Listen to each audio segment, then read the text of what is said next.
You know that feeling, right? That really satisfying feeling after a good clear out. Oh, yeah. Deep satisfaction. Whether it's your desk, maybe your digital files, or... Hmm. Well, today we're talking about a garden. That sense of making space for something new. Exactly. Paving the way for new growth. It's fundamental. And that's exactly what we're doing today in this deep dive. We're stepping into someone's garden, someone called Ang, through their gardening notes. Detailed notes, too. Dated September 16th, 2025. Yeah, these aren't just quick scribbles. They really document this whole process of reorganizing, propagating plants. It's this mix of like total efficiency and then pure experimentation. Quite a combination. So our mission really is to pull out the key insights here, understand Ang's strategies, what they were thinking, and see what we can all learn about, smart, maybe even adventurous gardening. Okay, let's get into it. It's clear right away from these notes that decluttering for Ang means a lot more than just tidying. Right. It's described as a strategic relocation project. Sounds serious. It is. It's about thinking ahead, planning for future success. And it starts with some real work. Ang writes about transplanting all the mature seedlings into individual pots or trays. Mm-hmm. And they list specific plants already moved: marigolds, celosia, basil. That sounds like, well, a lot of effort. It definitely is. It's labor intensive, no doubt about it. So what's the payoff? Why go through all that trouble? Well, Ang spells out the immediate benefit. It frees up longer horizontal trays. Ah, okay, so it's about the space. Yes, but it's more than just giving those current seedlings, like the marigolds and basil, more elbow room, although that helps too. Right. The key here is it's proactive, it's resource allocation.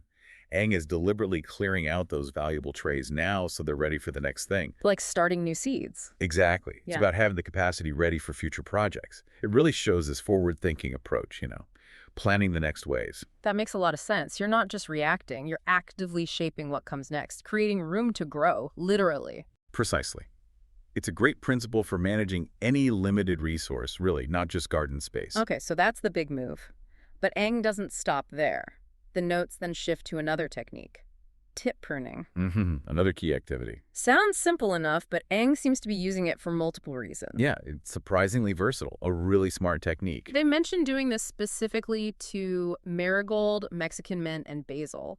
So for someone who maybe doesn't do this regularly, what's Ang actually achieving here? Well, this really highlights Ang's whole approach, I think. Yeah. Small actions, big results. Tip pruning is like a 2-for-1 deal. Okay.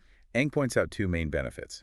First, it's great for propagation, taking cuttings. Right, starting new plants from bits of the old ones. Exactly. You snip off the growing tip, maybe a few inches, and under the right conditions, a little bit of water, maybe rooting hormone, that tip can grow roots and become a whole new plant, genetically identical to the parent. So Ang is basically making more marigolds, more basil for free. Pretty much. It's a fantastic way to multiply your favorite or most successful plants without needing to buy more seeds or seedlings. Quick expansion. That's clever. Okay, so that's one benefit. What's the other? The second one is about shaping the existing plant.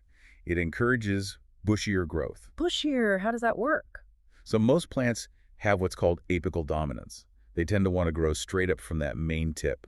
When you remove that tip, when you prune it, you break that dominance. It sends a signal down the stem to wake up the dormant buds lower down. Ah, so instead of just going up, it starts growing outwards. Exactly. It branches out laterally. You get a plant that's denser, fuller, more robust. And why is that good? More leaves. Often, yes. Yeah. For herbs like basil or that Mexican mint, bushier means way more leaves to harvest. For flowering plants like the marigolds, it usually means significantly more flowers. More side shoots mean more places for blooms to form. Wow. Okay, so one simple snip gives you new plants and makes the original plant bigger and potentially more productive. That's it. A single action with these compounding benefits really shows an understanding of how the plants work. It really does. Smart gardening. But here's where, for me, it gets really interesting. Oh. Even with all this planning, the transplanting, the strategic pruning, Ang still leaves room for, well, just seeing what happens. There's this real spirit of experimentation. The garden is a laboratory, kind of. Exactly. Let's talk about the chilies first. Ang mentions leftover seeds from a dwarf variety. Got them from a vendor. Okay. Leftover seeds. Happens all the time. But Ang says they don't actually plan to grow more chilies right now. The twist is some of these seeds have started to get moldy. Oh, Moldy Oh. seeds, usually not a good sign. My first thought, compost pile, immediately. But Aang is thinking about trying to germinate them anyway. What's going on there? Isn't that just asking for failure or even introducing problems? That's a really fair question. And generally, yeah, mold on seeds is a big warning sign. It often means they've been too damp, maybe starting to decay. It can wreck the seed coat, kill the embryo, significantly drops your chances of germination. Oh, why bother? I think this is pure curiosity in action. It's not about needing those chilies. It's about the question, will they germinate despite the mold? It's that impulse to just see what happens. Huh. Like a low-stakes experiment. Exactly. Minimal investment, maybe a small pot, a bit of soil, a label.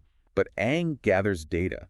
Maybe they do sprout, surprisingly resilient. Or maybe they don't, and Aang learns something about that specific batch of seeds or that variety's tolerance, or just concerns that, yep, moldy feeds are usually duds. So learning by doing, even if the doing seems a bit doomed from the start. Right. It's embracing the process of discovery, not just chasing guaranteed results. It's a great mindset, actually. I like that. Okay, so from that sort of bold, maybe slightly weird experiment with the moldy chilies, we shift to something else. Basil. Ah, the basil seeds. Here, Aang's note has this quiet confidence. Regarding some basil seeds, they write, they will eventually germinate based on my observations. That's different, isn't it? Not hope, but observation. It really speaks to patience, doesn't it? And just knowing your plants, like really knowing them. Absolutely. This highlights something incredibly valuable in gardening. Consistent, careful observation.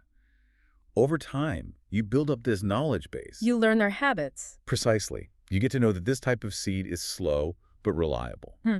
or that one needs specific conditions. It's a skill you hone over seasons, paying attention, maybe keeping notes like Aang does. So you can make better predictions, waste less time worrying if something's wrong when it's just slow. Exactly right. It leads to more informed decisions, less panic, less wasted effort. It's about developing that gardener's intuition, but based on real experience, separating, wishful thinking from actual observed patterns. That's a skill in itself. And then there's one more experiment mentioned, which I just love, chrysanthemums. Ah, yes, the New Year's challenge. Aang is trying to grow chrysanthemums from seeds they harvested themselves, from mature plants they bought during Chinese New Year. Okay, that's ambitious. Yeah. Seeds from shop-bought plants can be tricky, often hybrids that don't grow true, or sometimes just not very viable. Aang seems aware of that. They write they're a bit doubtful about their germination rate, but still, it's worth a try to see what happens. There it is again. That let's just see attitude. I just think the idea of taking a plant bought for a celebration, a specific moment, and try and give it this whole new life cycle from its own seeds, it's wonderful. It really is, and it ties back perfectly to that theme of experimentation, doesn't it? Even if Aang isn't super confident, the act of trying is the point. Learning something either way. Definitely. Maybe they discover these seeds are viable. Maybe they get interesting variations. Or maybe nothing comes up. But Aang gains experience, learns about chrysanthemum seed saving, and you're right, it creates this deeper connection. Yeah, like the story of that festive plant continues in the garden. It's a beautiful way to think about it. Giving something a chance at new life, extending its story. It embodies that hopeful spirit of gardening. What a fascinating look inside someone's gardening process. We've really unpacked a lot from just these few notes Aang made. We really have. From the practical side, transplanting to free up space, that really smart dual-purpose tip pruning. Getting new plants and bushier growth from one action. Yeah. And then shifting gears into that pure spirit of experimentation, trying the moldy chili seeds, trusting observations with the basil, taking a chance on the New Year's chrysanthemums. It's this great blend of strategy and curiosity. If you step back and look at the bigger picture, Hmm. Aang's notes really show that gardening isn't static. Mm. It's dynamic. It needs careful planning, sure, but also this constant learning. And being curious. Absolutely. Paying attention to the signals from your plants, Yeah. being willing to adjust your plans, and crucially, being okay with trying things out, with experimenting. This deep dive really shows how much practical knowledge and discovery can be packed into, even a small garden space. Mm. It teaches you things way beyond just how to grow a tomato. Lessons in patience, resilience. Growth itself. So, wrapping this up, what does this all mean for you listening, maybe even if you don't have a garden? Good question. I think Aang's approach reminds us that sometimes the best insights, the most valuable learning, comes from just observing really closely, Mm. making smart choices looking ahead, and maybe most importantly, having the courage to just try and see what happens, even when you're not sure of the outcome, even if the odds seem a bit low. Embracing the experiment. Yeah. So here's a thought to take with you. What are the moldy seeds in your own life right now? The projects, the ideas, the things you're a bit doubtful about. Are you curious enough to maybe just plant them anyway, to run the experiment and see what you discover, rather than letting the uncertainty stop you? Something to think about. A great thought to end on. Thanks for joining us for this deep dive.